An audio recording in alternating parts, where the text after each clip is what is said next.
بسم اللہ الرحمن الرحیم۔ السلام علیکم۔ ہمارا آج کا واقعہ حضرت محمد صلی اللہ علیہ وآلہ وسلم کے طائف کے سفر کا ہے۔ ہمارا آج کا واقعہ دل کو دہلا دینے والا ہے۔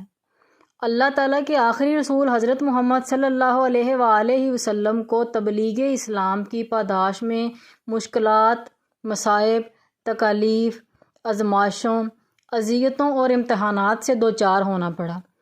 مکہ میں جان لیوا مظالم، جانثاروں کی مظلومانہ بے بسی اور حبشہ کی جانب ہجرت، شیب ابی طالب کا 3 سال محاصرہ، سوشل بائیکاٹ، قریشوں کے ستم کا نہ ختم ہونے والا سلسلہ، یہاں تک کہ ابو لہب اور عقبہ بن ابی معیط کے حکم پر آپ کے سر مبارک پر غلاظتیں انڈیلی گئیں۔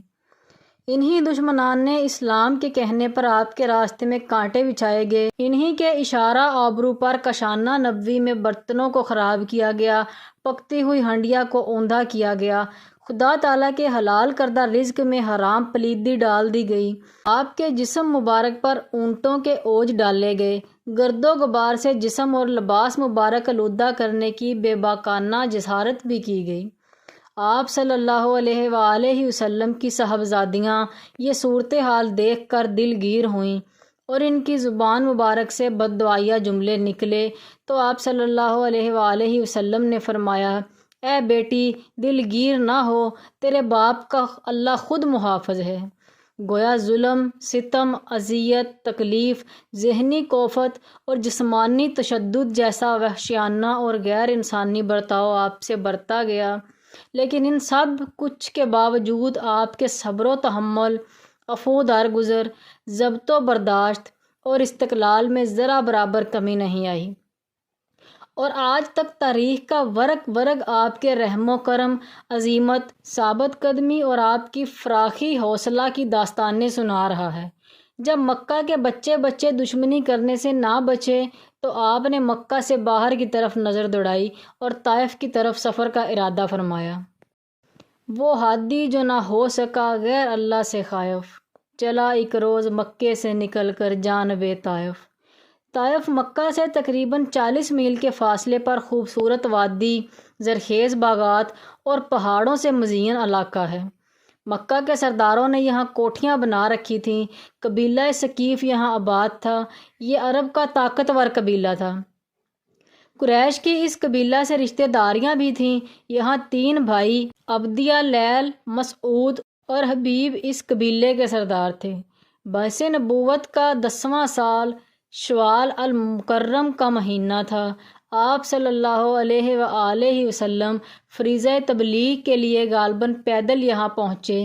آپ صلی اللہ علیہ وآلہ وسلم کے ہمراہ زید بن حارث رضی اللہ تعالیٰ عنہ تھے۔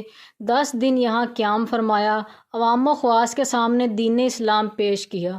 معززین علاقہ کے مکانوں پر تشریف لے گئے اور انہیں دعوت اسلام قبول کرنے کو کہا، لیکن سب نے بے روحی کا مظاہرہ کیا۔ آخر کار آپ صلی اللہ علیہ وآلہ وسلم یہاں کے سرداروں عبدیہ، لیل، مسعود اور حبیب کے پاس تشریف لے گئے اور ان کے سامنے اپنے آنے کا مقصد واضح فرمایا، لیکن ان بدقسمتوں کی بدنصیبی تو دیکھیے کہ انہوں نے آپ کی دعوت کو نہ صرف ٹھکرایا بلکہ نہایت گستاخانہ رویہ اپناتے ہوئے آپ کا مذاق اڑایا۔ ایک نے طنز کا نشتر چبوتے ہوئے کہا، اگر خدا تعالیٰ نے تجھے رسول بنا کر بھیجا ہے تو وہ خانہ کعبہ کی عزت پامال کر رہا ہے۔ دوسرے نے چبھتی ہوئی آواز کے ساتھ کہا، اللہ کو تیرے علاوہ اور کوئی نہیں ملا جسے وہ رسول بنا کر بھیجتا۔ تیسرے نے آواز کستے ہوئے کہا، اللہ کی قسم میں تیرے ساتھ بات نہیں کرتا، اگر تو واقعہ اللہ کا رسول ہے جیسا کہ تیرا دعویٰ ہے تو رسول کی یہ شان نہیں کہ اس سے بحث کی جائے، اور اگر تو خدا پر جھوٹ بول رہا ہے تو یہ میری شان نہیں کہ تجھ جیسے جھوٹے سے بات کروں۔ اس کے بعد ان حرمہ نصیبوں نے طائف کے اوباشوں اور آوارہ گردوں کو آپ کے پیچھے لگا دیا۔ کوئی تالی بجاتا، کوئی سیٹی بجاتا، کوئی جملے کستا، کوئی ہٹلر بازی کرتا، شور ہڑبونگ اور اودھم مچاتے ہوئے آپ کو طائف کی گلیوں میں لے آئے۔ یہاں دونوں طرف لوگ صف بنائے پتھر ہاتھوں میں لیے کھڑے تھے۔ جب آپ کا گزر وہاں سے ہوا تو انہوں نے آپ صلی اللہ علیہ وآلہ وسلم کو پتھر سے مارنا شروع کر دیا۔ سر مبارک سے لے کر پاؤں مبارک بلکہ نالین مبارک تک آپ کے لہو لہان ہو گئے۔ پنڈلیوں اور گھٹنوں پر گہرے زخم آئے، بدن مبارک سے خون مبارک بہتا بہتا قدموں تک جا پہنچا۔ قدموں سے رستا ہوا خون نالین مبارک تک پہنچ گیا۔ نالین اور قدمین آپس میں خون کی وجہ سے چمٹ گئے۔ حضرت زید بن حارث آپ کو بچانے کے لیے کبھی آگے آتے، کبھی دائیں، کبھی بائیں اور کبھی پیچھے۔ ان کا بھی سر لہو لہان ہو گیا۔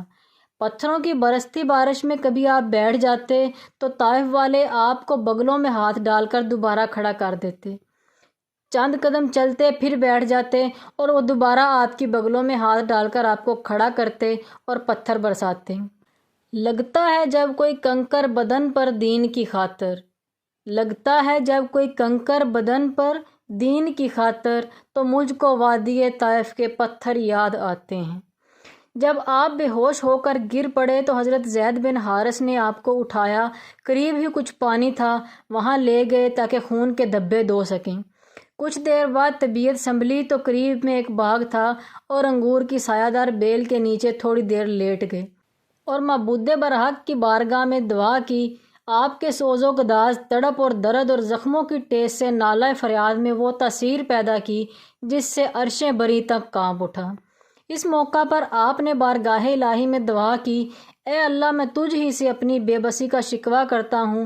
یہ مجھے رسوا کرنا چاہتے ہیں، اس کا شکوہ بھی میں تجھ ہی سے کرتا ہوں۔ اے سارے مہربانوں سے زیادہ مہربان، اے میرے پروردگار، آپ مجھے کن کے حوالے کر رہے ہیں جو مجھ سے دور ہیں، جو مجھ سے منہ چڑھا کر بات کرتے ہیں۔ اے اللہ، اگر تم مجھ سے ناراض نہیں اور اگر مجھ پر تیرا عتاب نہیں تو مجھے کسی بھی بات کی پرواہ نہیں۔